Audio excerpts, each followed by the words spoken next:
Welcome to the Growth Mindset Podcast with me, your host today, Sam Harris.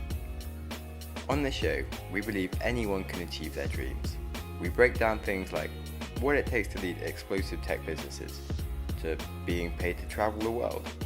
Basically, I find amazing individuals doing cool things and share my insights.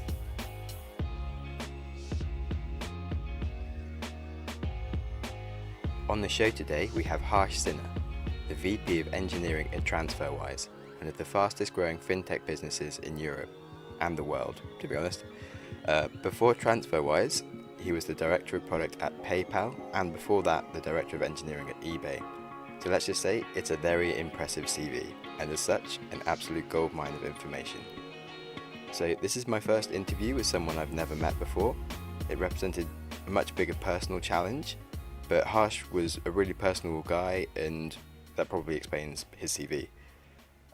Sadly, even though Transferwise gave us the coolest room ever to record in that they use for like dedicating coding sessions and just private meetings, it did have a slightly squeaky table, which sometimes makes an odd appearance, but luckily only once or twice, and my sincere apologies if it's in any way annoying, but it really doesn't last very long.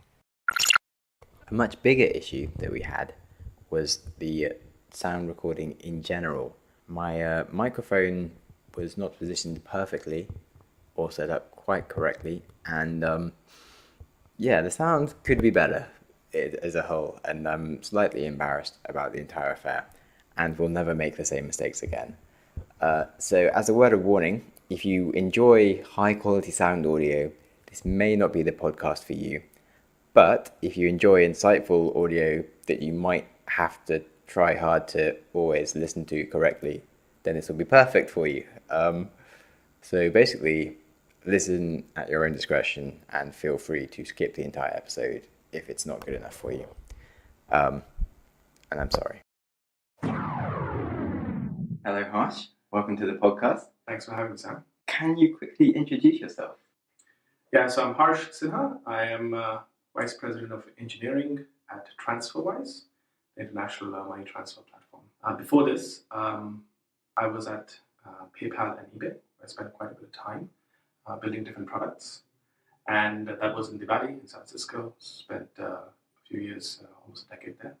And then I moved over to London 2 years ago. So I've been with Transferwise for 2 years and spent my time across at different offices. So would you say London's quite different to Silicon Valley as a vibe? Yeah, I think it's quite different actually. Shoreditch feels a little bit more like the Valley than other parts of London. And I do feel like the San Francisco is like on an overdose of startups and technology right now.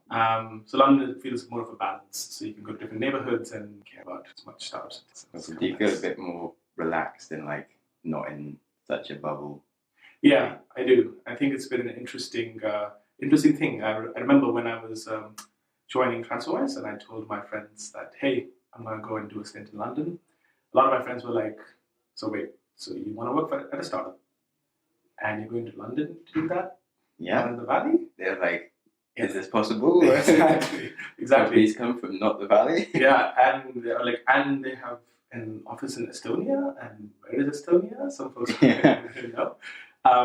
So it was it was an interesting adventure to embark on, but I think being here, it's been actually a good balance. So you're not always surrounded by techies and startuppers, and you are in a bubble when half your Uber drivers are pitching you their own ideas. That's not a lot in San Francisco. Wow. Yeah, I haven't had that in London. That's cool. So you brought your whole family over here and stuff? Yeah, it's just me and my wife. Yeah. Cool. Okay, can you go a bit more into your actual title? Like, what role does that mean exactly? Yeah, sure. So basically, I head up engineering at Transferwise. Before me, it was Christo, the founder, one of the founders, who was playing the role. And my role entails basically three things. So the first one would be how do we scale the organization? So how are we hiring? Where are we hiring? What kind of teams are we building out? How is the organization culture? How is it evolving as our team's growing? So when I joined 2 years ago, there were 50 engineers, about 50 engineers. And now we've grown the team to 130 engineers, so we still continue to grow. So that's the first part, like organizational. Fast growth. Yeah. And that has also led to, as a team grows, there are different challenges that comes with that, right? So how do we onboard? How do we make sure, the new engineers coming in understand our culture? How do we develop the product? Are they involved in how decisions are made in this company? How do we keep that ethos around? The second thing is tech. Luckily, we have a strong engineering team, so I don't have to make tech decisions, and we don't have a culture here where we do top-down tech decisions. It's more about how we run in autonomous teams, where we try to have teams make decisions on what architecture and how they would run. There are few rules that cut across all teams, but we try to have less global rules, more localized rules. And the third one is giving context on product. So I built product across the world over my career for different demographics, different regions, solving different problems. So giving that context to the teams on giving that input. So basically that's kind of like the head of engineering role. Okay, cool. Yeah, like CTO is kind of similar, but not quite the same. So it's kind of a mishmash here. There's something people say a CTO is more like a guy who sits in the corner and is really good at and writes code. VP is more about delivery and organization. Yeah. And here I think it is a mishmash a little bit. I would like to be writing more code than I am now. This week I'm trying to get back into a service, so hands-on again. Yeah. So you came from a background of coding before, and then became more managerial. Yeah. I've always done this hybrid. So whether it's been so I don't believe in just being managerial, especially at Transferwise, it's we don't believe in having managers. What are we managing? We want to hire smart people and enable them to have impact. And basically, your lead is a little bit like your coach. So when things are going well, it's great. But you have somebody to go to when you want to talk through different issues, problem solve. Okay, so you had a lot of experience at PayPal and eBay, then I guess. Can you dive into that a bit? I'm really interested. Yeah, sure. So I joined eBay in 2004, and that was, eBay was one of the companies that came out of the .com bust and did pretty well. So it didn't go under. I didn't have to go raise more money. It already was public. And when I joined, the company was still, it was pretty big, but it wasn't massive yet. So I would say I might be wrong in the numbers, but I think we were a few thousand people. So that's still pretty big as compared to where Transferwise was when I joined. But by the time I left, eBay had already acquired PayPal. It was an interesting time to join the company. Google hadn't even IPO'd at that time. Yeah, wow. eBay was a dollar in the stock market. I remember coming to work and everybody had shares and people checking the stock every 2 hours and the wealth going up. But it was pretty interesting time, very exciting time. The numbers were pretty crazy at that time. Amazon was still pretty small. I remember getting called by Amazon recruiters asking me to interview, and I'd interviewed with them also, and asking me to come over to Seattle, and they were pitching this whole services-oriented architecture at that time. And one of the big reasons for me to stick on was I was enjoying what I was doing at eBay at that time, and also wanted to be in the Valley and the thick of things. At that time, Seattle didn't have as big a tech scene. It was Microsoft, and then Amazon was just coming on. So yeah, and our history is of course very different. Amazon's scaled and grown a lot more. So, but as a company, it was a very different place to work from the perspective of the size. But then teams ran pretty independently. So in my time at eBay, I did a lot of different things. I also was part of 2 startup acquisitions. I helped acquire 2 startups into the company. And one of them I helped integrate into the company. So it was called Milo, which was a local shopping engine. And it was a very small team of about 20 people. So that exercise was very much like Transferwise, maybe smaller Transferwise at the time, much more early product market fit product. And what this company did was basically get a lot of data from different websites of different online and offline retailers, so brick and mortar retailers. So for example, in the US, you can go to Macy's, JCPenney, and buy different clothes. And this portal would allow you, or website would allow you to find a specific kind of inventory, a specific item, and know whether that specific item is available on the shelf at that time or not. So it had real-time inventory intelligence. And then on top of that, we built eBay's first delivery product.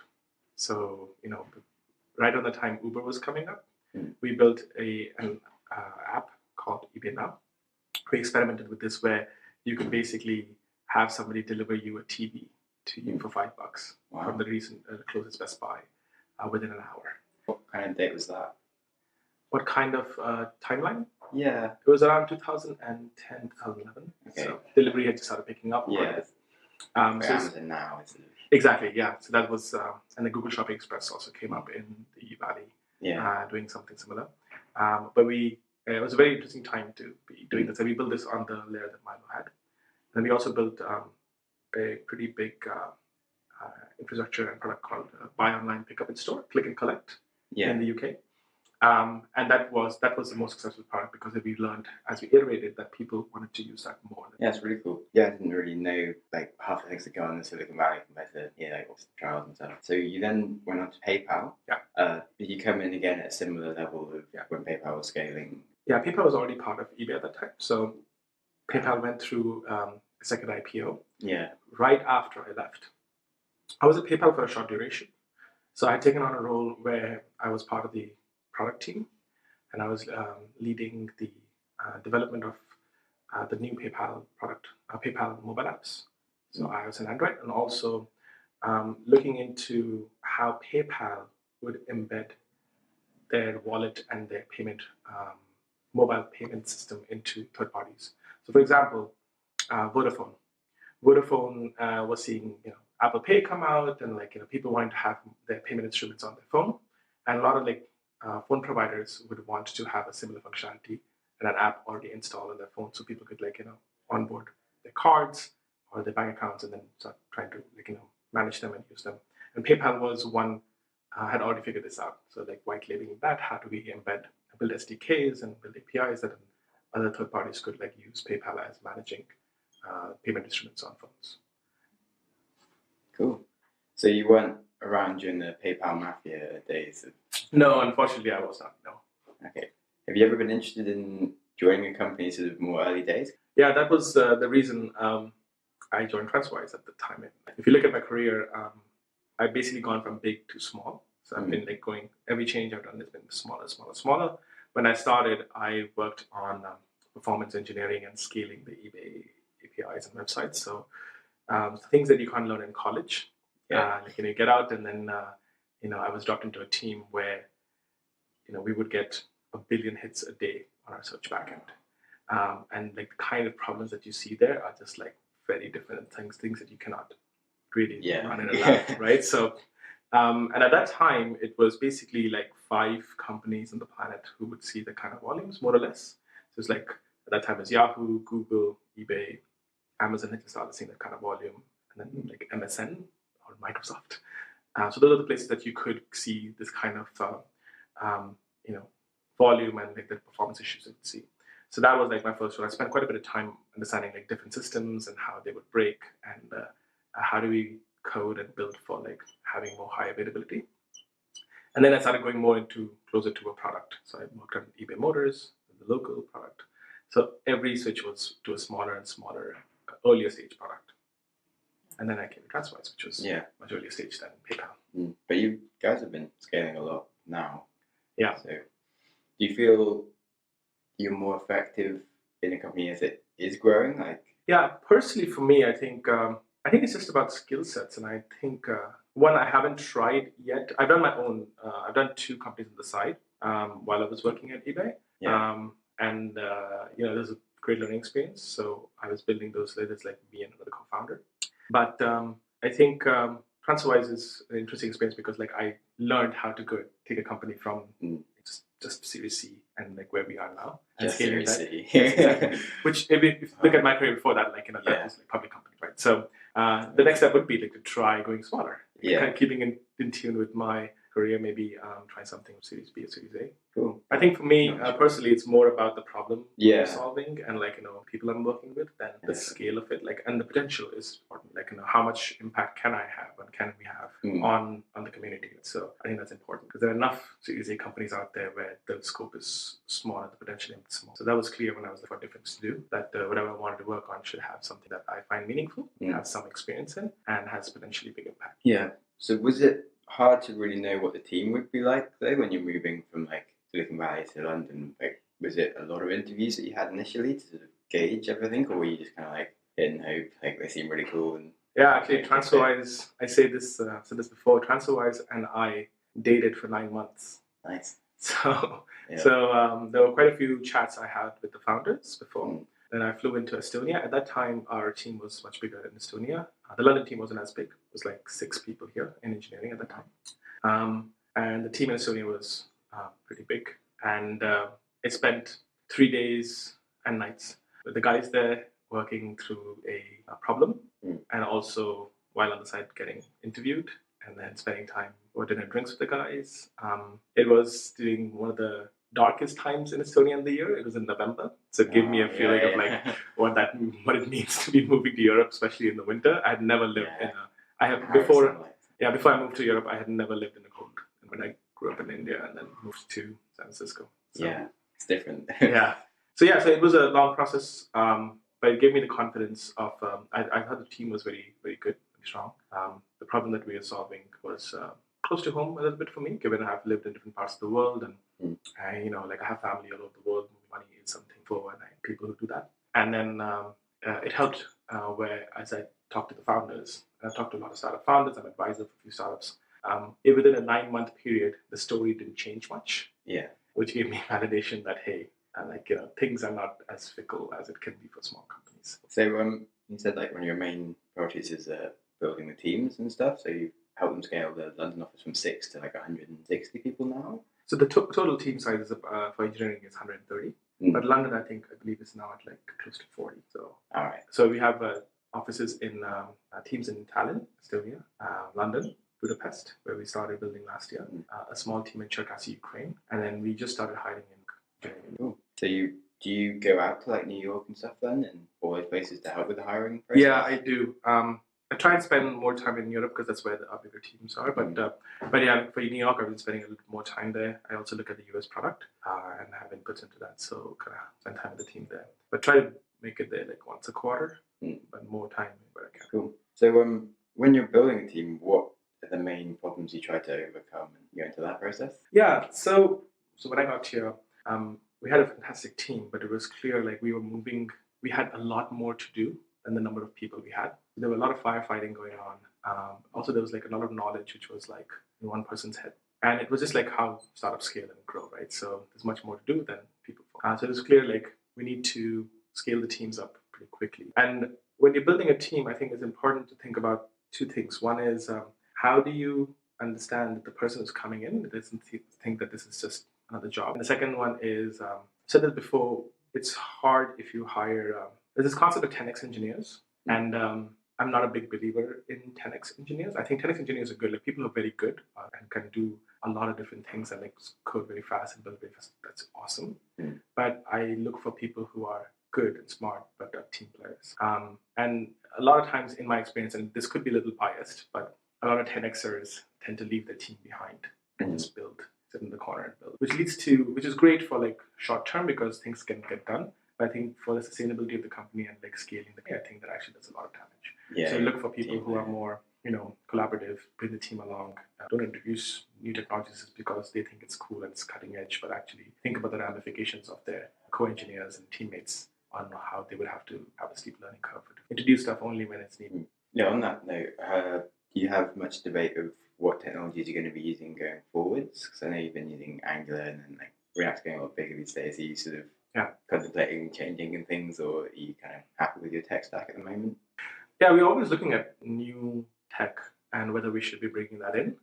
So we run on Angular. We have a little bit of React. So we've experimented with that. We'll see. The way we work here is, as I said before, there are fewer global rules. One of the global rules is like we are a VM shop. So we look at if you look at our monolith. So we have a monolith which was built like a lot of startups have a monolith beginning. You basically have one code base, easier to ship, easier to know when down, and just be able to have all the engineers building the same code base gives them the ability to have an impact on all the different parts of the product because they know most of it because they're in the same code base. Now we're going to the transition of going from monolith to microservices. As our team's grown, being in a monolith causes other problems where we step on each other's toes and shipping gets harder. So a monolith is in Grails, Groovy and Grails, and so that's VM based. And then our microservices stack is basically Spring Boot with Java 8. And again, the idea was picking something that we have a lot of people in the market who kind of know that, so that we can hire people and grow the team without having too much specialty. And the second one is it's a proven technology. Java has a big history, so when we do hit issues, we have enough to go back on and experience to go back on and being able to solve those issues. So one of the big things that we have here is like, hey, if you want to bring in a new technology for the production systems, which is moving money, having it as a VM is good because people in the team have experience. And then the other rule we have is if you want to introduce something new tech desk should not spring up and be a sudden surprise to the rest of the organization. If you are passionate about bringing in something new, let's say you want to deploy Docker in production, then do a pro and con, and do a text. So we have a standing meeting on Fridays called Technical Exchange, where engineers join in and different topics are discussed. And if you want to bring in a new technology, you basically present also why we should bring this into our infrastructure. And the idea here is that you're educating others as to what is out there, what problem it will solve, why we should do it now. And you are cognizant that you are going to ask fellow engineers around you to have a new steep learning curve, where they spend time learning this new tech instead of shipping customer-facing product. That's how we work. And then within teams, smaller decisions on tech are made. So especially as we go to microservices, if that team thinks that there is a library that helps them do something better, they should try it out. They own it. They completely have the life cycle of that specific tech being introduced into the ecosystem. How much time do you focus on building versus trying new things and testing and stuff? It's a good question. I don't know if I can give you a percentage. I think we hire in a way that engineers here are very overthinking, always looking to learn themselves. Text is one of the ways that people share knowledge of that. And then there are, we have trainings that we don't have training as in everybody has to go to this specific training about this thing. But we recently had a security training. So we brought in somebody externally. As our profile is growing, security becomes more and more important. Yeah. And there's certain things that we wanted somebody external to come and talk about the news in the industry that's happening. That was one of the more recent organized trainings where a 20-engine company attended and they went through a hands-on experience on it. But then we also have people who basically gather together and want to learn specific languages or do certain things, experiment with that, and we have trainings for that. If they want to do it, then yeah, sure. Have you been involved in any of those? Less in the other ones, security training I was involved in. Okay. So if you had to pick a side project to build in a new technology, what technology do you think you'd do it in? That's interesting. So if it was my own side project, not Transferwise. Yeah, it's a fun app that you want to build. Yeah, I'd probably do something in iOS. I actually haven't developed and deployed anything on iOS yet myself. I've done Android programming before. I've done a mobile app. And I've done server-side. I've done sites, but I haven't done any of this. So I'd probably pick that. I've actually been thinking about what would be a problem, what would be an app I would build. So I'll probably just do that. So that's more from a learning perspective. Yeah. But I'm actually usually pretty tech agnostic. I try to think about what customer problem am I solving? Yeah. And then, I've done something in Python before. I've built in Flask. I've done Django. Now you take me back because it's a few years ago. But yeah, so I basically whatever I'm comfortable with and whatever will get me going fast. So one of the sites that I built a while back was a aggregator of if you remember Living Social, Groupon, all these there was a bunch of them spinning up at that time in 2008, 2009 as deal sites. A lot of them required you to give your information up, and they had you had to give your email to get access to this information, and they didn't have a lot of ways to localize the deals for you. So our idea was we aggregate all these across platforms. At that time when we started the company, there were 140 different deal sites in the US. So then you would have deals that you would not be able to localize deals. So that was the idea. And for that we used Python because it's easier to do script and there was a lot of ways to go crawl stuff. Cool. Backtrack a bit to the team building. When you're hiring new employees, you said you look for people that are always interested in learning new things. What are your favorite questions to get insights into a new employee? So I actually just came from an interview. So I have the luxury of usually folks who come, by the time they're talking to me, they've already gone through a tech test and a product test. So my chat can be a little bit more open-ended. And I usually talk through person's experience, starting with one of the questions I like asking is, talk me through a tough technical problem that you worked through in your last 2 years. It's a very open-ended question, but I feel it's a very good question, which gives me insight on how to think about, first of all, what's tough, what's technical. You'd be surprised how many people have answered this question with something that wasn't very technical. A lot of people ended up going towards organizational problems. And then it's a very open-ended question where, it shows me, can a person explain what they did to somebody who's I'm technical, I can understand, build different systems, but really be able to explain it at a place where you're clear and crisp on what the problem was and how did you solve it, and what tech did you use, what were the solutions, what was the real gnarly part of the problem, and then also open-ended, so you can go deeper into applying different lenses over it. Second thing I ask is around motivation, why would you want to join Transferwise as opposed to other companies? And one way I ask the question is, which other companies would you want to join? What kind of companies would you want to join? And that gives me an interesting understanding of what's motivating you to come here. So is it because we are a company which is on a high growth curve and it attracts a different kind of talent, and it's exciting to just be with a brand? Is it because you actually care about the problem? You actually use the product? It's always great because you have very specific understanding of problems. And we believe that kind of talent coming into the company, you get onboard faster and you have really good insights. And then some people, have thoughts around, again, organization. Some people just wanted to have a new job. So it's an interesting way to understand what your motivations are. Yeah.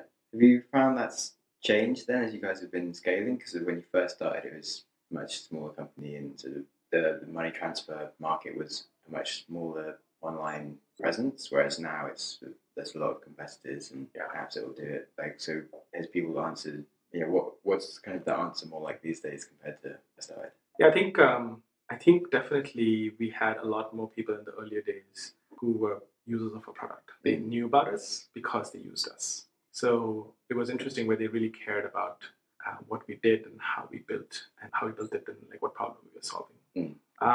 Now, as we've grown bigger and in 2 years later, the brand's stronger, especially in London. So we do get a lot of candidates who might not have used the product, but think we are cool, a good brand to come work for, have a good work culture, stuff like that. So that's what I try to suss out, whether are you actually just joining the company, or are you actually still joining a startup which is trying to have a massive impact on the problem that we're trying to solve, and not just a 9-to-5 job kind of thing. People who work here have a different kind of drive to basically deliver. It's not like you can't have a flexible schedule here, but it's more about passion that you have around solving the problems. I've been to your office before. It's a really nice place to just be in general. Do you find that helps a lot, having just a nice environment? And how does it compare to Silicon Valley? So you just kind of hear things about people going crazy, beanbags everywhere and that sort of stuff. Yeah, we do I think we have a good office. I think it helps. I think it helps having an environment which is open, and where people feel comfortable coming and working and working with their colleagues. I think it compares quite a lot to some of the offices in the Valley. I don't think we've gone super crazy. I mean, we do have a sauna in our office, which is goes back to the tradition, given that we have Estonian founders and they love their sauna. It's actually a good conversation starter also. Yeah, I bet. But other than that, she does the sauna. Yeah. Other than that, we have we have a pretty simple. I mean, I think it's a good office. It's compared to the other Valley offices, but I don't think it's crazy extravagant or anything. We don't have a lot of Twitter, Airbnb. A lot of the other companies would do free food, for example, fully staffed kitchen, gourmet chefs. Yeah. Breakfast, lunch, dinner. Food here. Yeah, so we have functional food. We want people to be healthier, so we have cereal and fruits. We definitely believe that people should be eating more fruits. Yeah. And then we have a once a week. So on Fridays, we usually have a external speaker coming in for what we call a lunchwise. So they'll be from different parts of the industry. Could be politicians. Could be these interesting people. Last time we had an author who wrote a book about Russian and Baltic states. Yeah, I had a lunch here one time. It was quite healthy. Like, so I was talking to some guys at Salesforce, and they have a thing called the Salesforce Stone, where like everyone that joins Salesforce puts on a stone because they just have like so much chocolate and snacks and everything. And you're like, maybe this is a bad thing. Like, Yeah, we used to have free soda and chocolates at even PayPal too. Yeah, just free. It's fine. Yeah. Cool. Okay, so you mentioned some side projects. Like, what's your standard like day routine? Do you have much time for doing sort of hobbies and things? Actually, I did more before I joined Transferwise. I had a side project first year, I think, Transferwise. And then at the end of that year, it was just getting very, very hard for me to scale both. So it reached a place where we launched the Android app. The website was up and running. There were other founders who can run it now.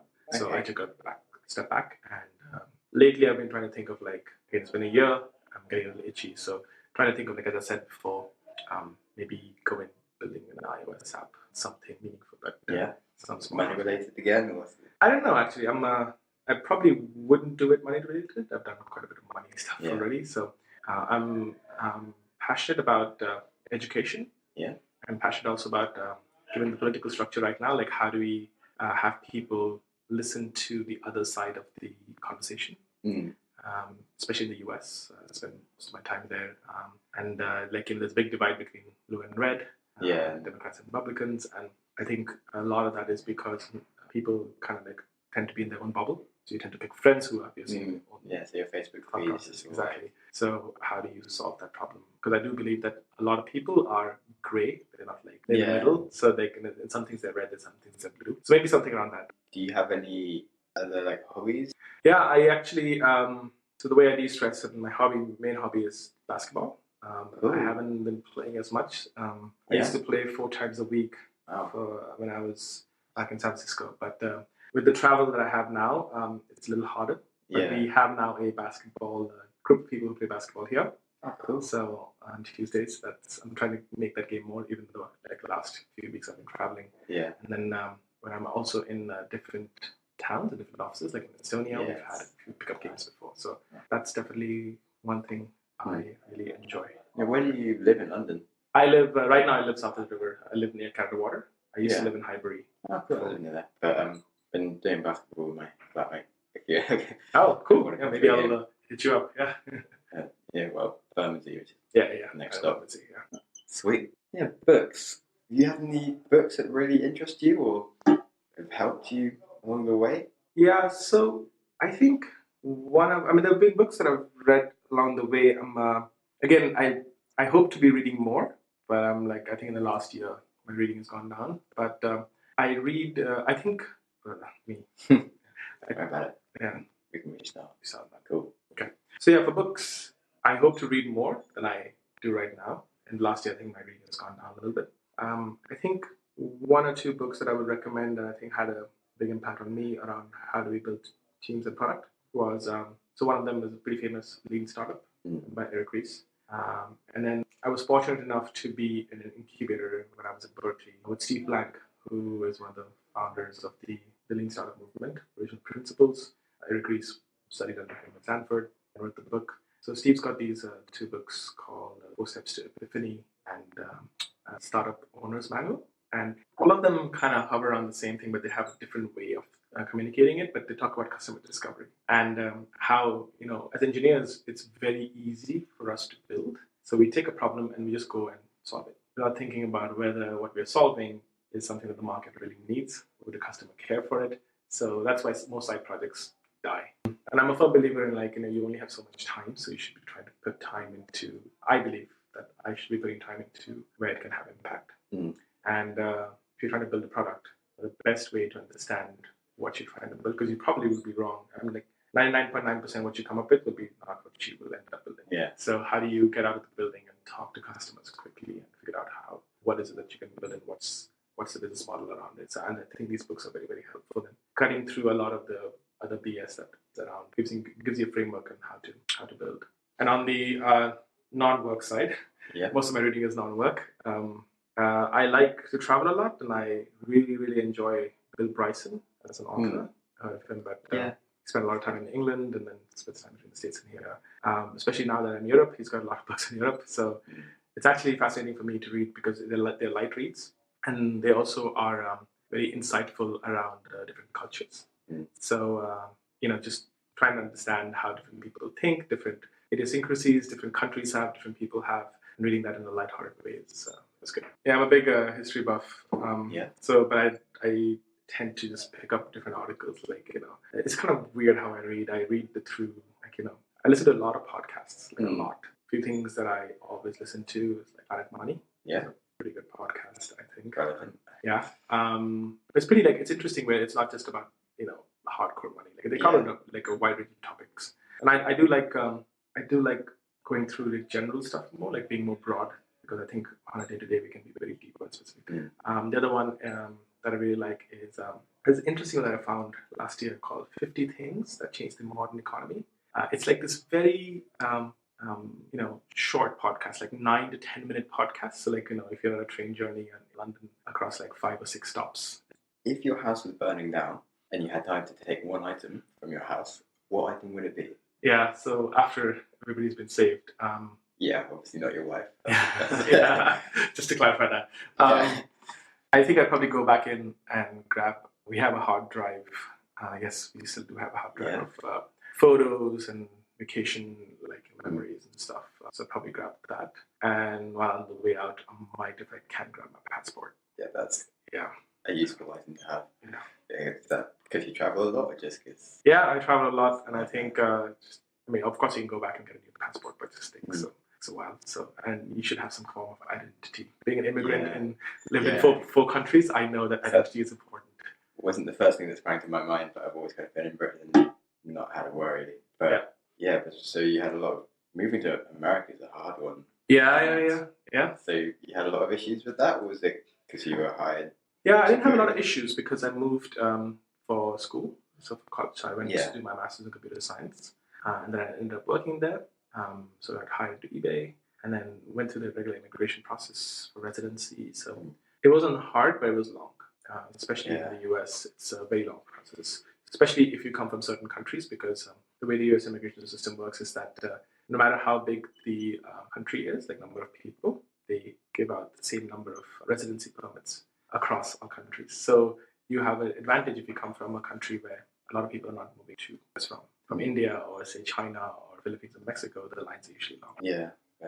I've been to the US 3 times. Every time I've had a massive grilling. Yeah. And the one time I was walking from Vancouver, it's hitchhiking down to Seattle. Oh wow! And they were not happy with me at all. I would imagine. I didn't think I was going to get it until the amount of time I was absolutely no, but then somehow I got through. Yeah, what purchase of smaller value have you made that really satisfies you or helps your daily life? Find smaller value, like 100 or under 100 quid, like Fitbit or something maximum level. I am wearing a Fitbit right now. I do think it helps me quite a bit. As I said before, I used to be working out more before, especially basketball, than I've been recently. But I'm trying to do my first half marathon. So I don't know how that's going to go. But I think the Fitbit is a pretty neat device, which helps nudge you to do things a little differently and change your habits little by little. It's got this function where if you're sitting down for an hour, then it buzzes at you. That's cool. That reminds you to just get up and walk around. Which I think is nifty and it's good. And it's very, very hard for people to change, become very active very quickly, and that's why people usually fail. So I think by having small changes in habits over a sustained period of time can have a good business. Yeah, I've started not having lunch until I've done a round of sit-ups or press-ups or something, and everyone's just like, Sam, you're really weird. And yeah, but at least it happens at least once a day. Yeah. Because by the time I get ready to bed and I haven't done anything, I'm too tired to then do something else, and it's Yeah. Can you describe any major oh shit moment you've had and what you did to deal with it? Well, has Transferwise gone down ever? Yeah, definitely. Yes, I'd be lying if I said it hasn't. Yeah, it has, and we've had moments like that. But I think as you build a system like ours, and so we have a lot of partners we connect to, and we have a lot of moving parts to a system. Going down is an inevitable thing. It's about how quickly we can recover from it. That's what matters. we've had outages. We've gotten better at recovering from them now. We've had a case where we pushed out something which was we pushed out a new localization change. So we were trying to localize the website going in different languages, and we had this one service where every incoming visitor would basically be assigned this experiment to see whether we should show them the Portuguese language, for example. And the service that we were using was a little bit older to do this assignment. So it's a little bit older code. And it had, for every visitor that was coming to the site, it would go and make a database call and do certain kind of assignments, kind of increase the number of people in the experiment, and basically would have a lock on the database. And this was a call which was synchronous to the call stack to render the front page. And basically what would happen is the thread would wait until this call would come back. And that started causing our threads to stack up, because like it was a lot more, as we increased the amount of people who were in the experiment, there's a lot more people, a lot more database connections, and that connections on the database started stacking up. And then basically that meant the execution of the thread to render the home page was slower and slower, and then connections started stacking up on our servers, and eventually we could just not take. And if you think about it, it really wasn't that important to run this test to see like whether we should assign Portuguese or not, because eventually, of course, we wanted to be able to use the site, and a lot of our users would still be able to use our English site. So it was a one small setup mistake in the way it was set up for this to be synchronous that caused problems with the site coming down. So we found it and we were able to fix it, but it was a very interesting, one of the more interesting outages that we had. This was a while back. Yeah, so you have like the whole team just going like, crap, what's going on? How do we fix this? Or yeah, so we have we obviously have alerts and monitoring on our site and our mobile apps and APIs. So of course, alerts started firing, and then people were like, "Hey, looks like the site's going down, like it's intermittent." And then customers started tweeting about it, and then we had customers calling customer support. Yeah. And so we found it pretty quickly, and then we started to understand like what was the change that caused this. And usually the fastest way to find an issue on the site is to go back and see what has changed in the last 10 minutes or 2 hours or whenever we started seeing this first. And we isolated it. Who would you describe as your hero? So I think this is a very interesting question. I think I don't know how much you and your followers follow cricket. Yeah. Me neither, actually. But I'm sure there are people who listen. They should Google this guy. His name is Sachin Tendulkar. He is a very famous cricketer. He's probably one of the most famous players now after Don Bradman to play the game. He retired. He's an Indian cricketer. He entered the game around the same time when I was growing up. So I was kind of 9 when he joined. And he was the youngest cricketer to ever play. 16 when he joined, playing at the international level. And the reason why I really admire him is because every time, so he had a big career. Like I think he played 30 years. Seriously. And so that kind of perseverance and tenacity is very rare to find in sport, especially. He broke all records, but the biggest reason why I respect him a lot is every time he went out to play, he had the hope of 1.2 billion people. And I'm not exaggerating this at all. Like Indian cricket, so Indians are massive cricket fans, and there's a saying that there's only two things that will unite India. 1.2 billion people. That's cricket and war, and definitely cricket's the bigger one, I think. So yeah, I think to be able to sustain through that long period, perform at the level he did, go through all the controversies and come out clean, and be in the media limelight and have the pressure of that many people's hopes every day when he went out to play for so long.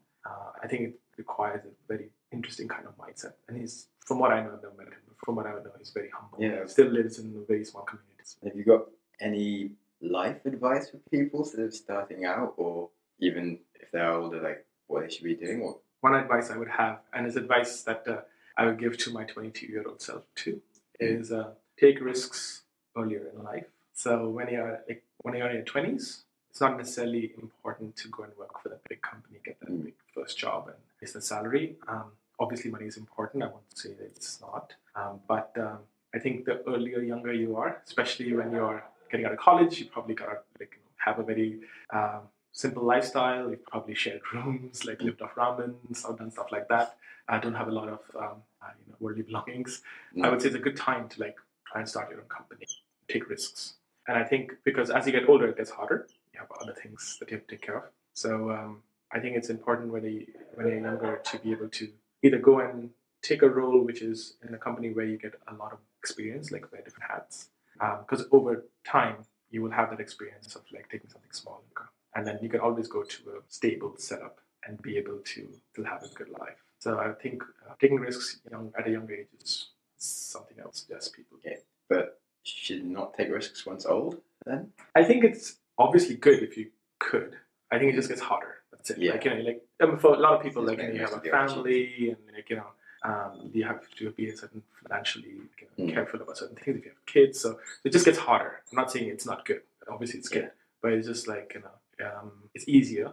So you should do it when it's easier. Cool. Yeah. Try to explain that same process to my dad, and he's like, Yeah.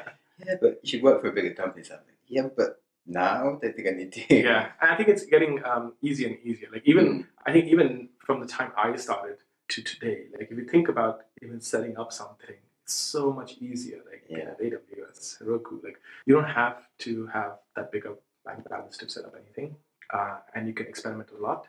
Even when I started with these exists, so we actually did have to go and buy a server, a computer, and run it under our desk and stuff like that. Alright, that's the end of the episode. We forgot to mention how to reach out to Harsh if you want to get in touch with him. He does get a lot of unsolicited email already, so he didn't feel like giving you his email. But you can contact him on Twitter, at Sinha, all one word and no punctuation. As you have the episode downloaded, you should just see the spelling in the show title. But if you need to know, Harsh is spelled like the word harsh, Harsh, and Sinha is spelled Sinha, or Sierra Indigo November Hotel Alpha, if you didn't get that. Cool. In general, what an awesome name, Harsh. Like, I was realizing that if I was called Harsh, I'd be Harsh Harris, which is like possibly the most gangster name ever. How awesome is that name? I guess it's like a little bit too late for me now. I mean, maybe I could change my name. I'm having one of those weeks where I should just redefine my life anyway. But yeah, maybe I won't do that. However, my firstborn child could definitely be called Harsh Harris, regardless of gender. Like, how awesome would that be? Like a little Harsh running around who's a girl. My future wife is definitely going to be down with that. I mean, it's better than being called Apple or something. I mean, no offense to anyone that's called Apple. Names are just names anyway. It's people define the names. Let's move on from this conversation, Sam. Right. If you're interested in a job at Transferwise, now that we've discussed how to apply and do an interview, then they are usually hiring. And if you're a developer, I would certainly look into the console challenge that they have on their website, which is a lot of fun and give you some brownie points if you are trying to apply. If you've never used Transferwise, then I would highly recommend the service for transferring your currency from one form to another at minimal fees. And if you've never used it, then you can sign up using my link on the website. Or if you want to sign up for their pioneering borderless bank account, which allows you to open a local currency account in several countries without any real paperwork or hassle, which is quite frankly amazing, then again you can follow my link on the website. Back to the borderless bank account. So good. I literally spent about a month trying to sort paperwork to open an N26 account in Germany, and I finally did it in sort of slightly faked an address and did other things just so that I could have an account in euros. And then I got back to England and went onto my Transferwise to send some money to my N26 account, and they just released the borderless account, and so I instantly had a euro bank account anyway and was like, oh great, I just wasted a lot of time doing something I don't need to do. But it's amazing. So if you like having currencies in other formats, then you should have a borderless bank account. Harsh gives a lot of good advice in the episode, and as always, I like to lay out my favourite tips. 1. When building a team that scales, using so-called 10x engineers can be toxic and is not worth the risk. Check that someone is a team player first and has the right alignment with the company, then assess how good they are after that. 2. Take risks early in life and try wearing some different hats. See what suits you and commit to big ideas before life gets in the way. 3. In tech, it is inevitable that things will break at some point. Don't be so sure of yourself that good processes will just prevent any failures occurring. So always keep in place good monitoring and ensure that you catch any problems early and can diagnose or roll back and fix the problem as quickly as possible. As always, thanks a lot for listening. If you found the podcast useful, please support me by rating the podcast in iTunes or your preferred app. Please become a subscriber and share your favourite podcast with others, as it really helps me grow the podcast.